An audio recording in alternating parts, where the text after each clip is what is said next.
So, Angel Reese, all-rookie team member, all-star, and now we're looking at podcast host. And I don't know how I feel about this because there are positives and there are negatives.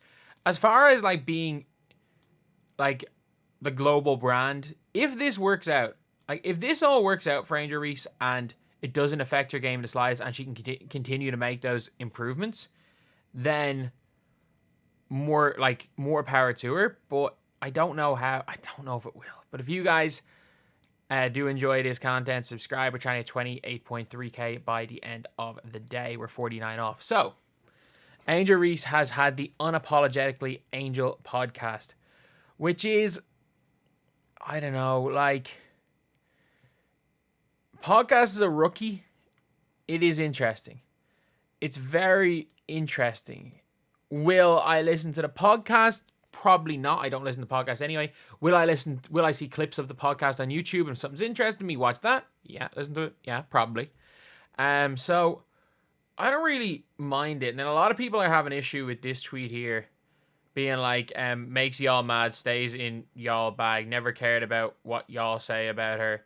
Basketball player, model, businesswoman, broadcaster, influencer, actress, is starting podcast. I'm taking my voice back and clearing false narratives.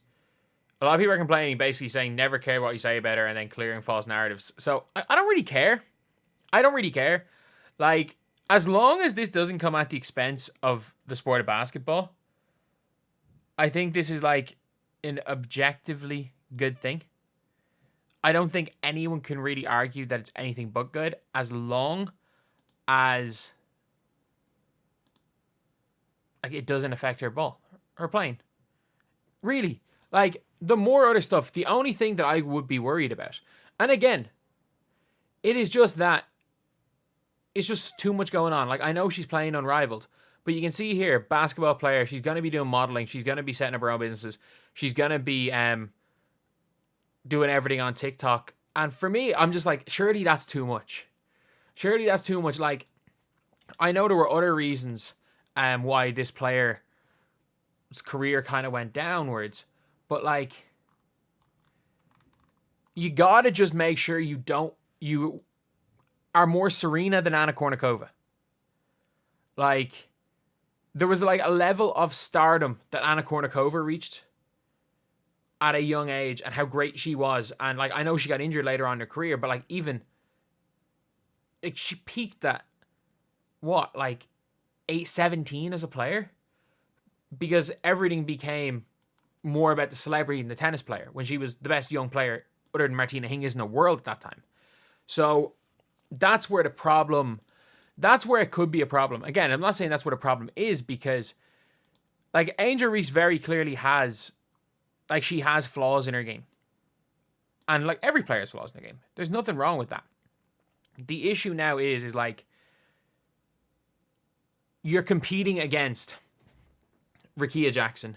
You're competing against Caitlin Clark as far as young players. You're no longer the rookie next year. You are now going for that all-star. You're competing with Aaliyah Boston, who we saw last year. Aaliyah Boston is the prime example of it. We saw Aaliyah Boston very clearly not take the offseason as seriously as she should have, and she struggled through 10 games.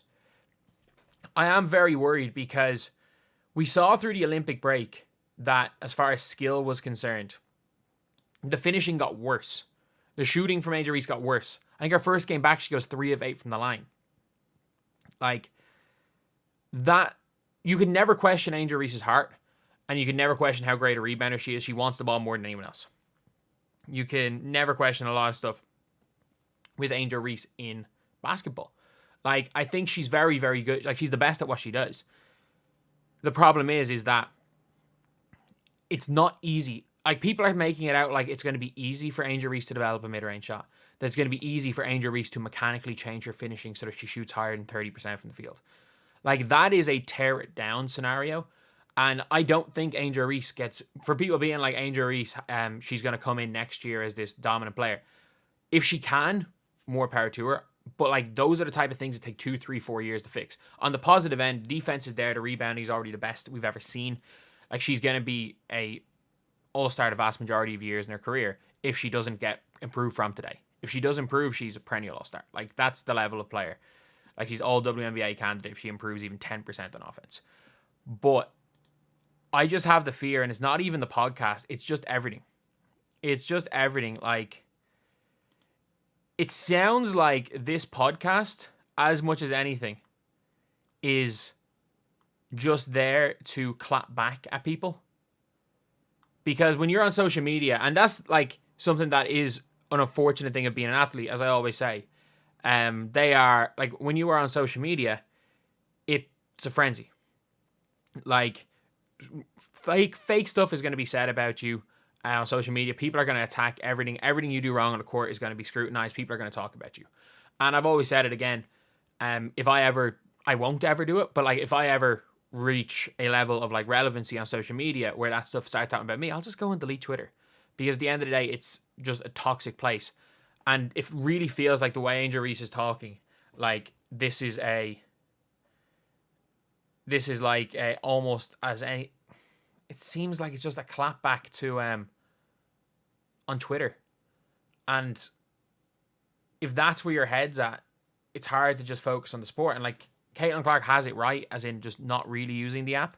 But at the same time, if, and I mean this, if Angel Reese makes that improvement, becomes an all WNBA player next year, gets that field goal percentage even to 45, hits more than 20% of shots outside 5 feet,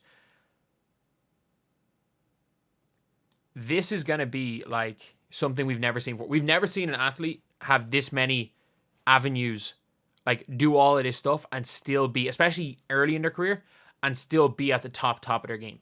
Like Cristiano, there's never been like a more serious athlete as far as like they're taking care of their body as Cristiano Ronaldo.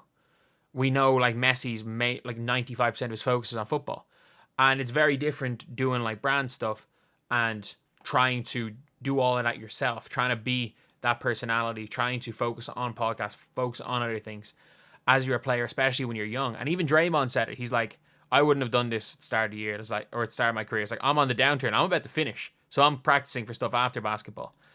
So it's a really difficult situation to talk about, because if this all works out, Angel Reese is going to be one of the faces of basketball. And I don't mean Angel Reese is going to be one of the faces of female basketball. Angel Reese is going to be one of the faces of basketball. If she can continue to progress her basketball game and go from an elite rebounder and all-star, she deserved that all-star, but like playing at a level right now where she'll be an all-star 50% of the years in her career, if she can turn that into perennial WNBA while also doing everything else on the side, in 5 years' time, she could be the face of the WNBA. But it's going to take a hell of a lot of time in the gym. It's going to take a hell of a lot of focus on basketball. It's going to take a sole focus on just going and winning and an obsession with basketball that, from the outside looking in, it appears she may not have. But, and I do say this as a but, if she has some like absolute superhuman ability to be able to do 17 different things at the same time and do all of them well, this is something we've never seen in the sport of basketball, and it might be one of the best things ever for the sport of basketball. If she is able to do that, we've never seen it before, and I would love to be wrong. I would love to be wrong thinking I don't know how this works out well, but if she can pull this off, and I don't just mean with the podcast, if she can pull off just everything that she's doing while also improving in basketball, then fair play. Fair play. Because it could genuinely be something that we have not seen before, and an objectively good thing for basketball if she can do it.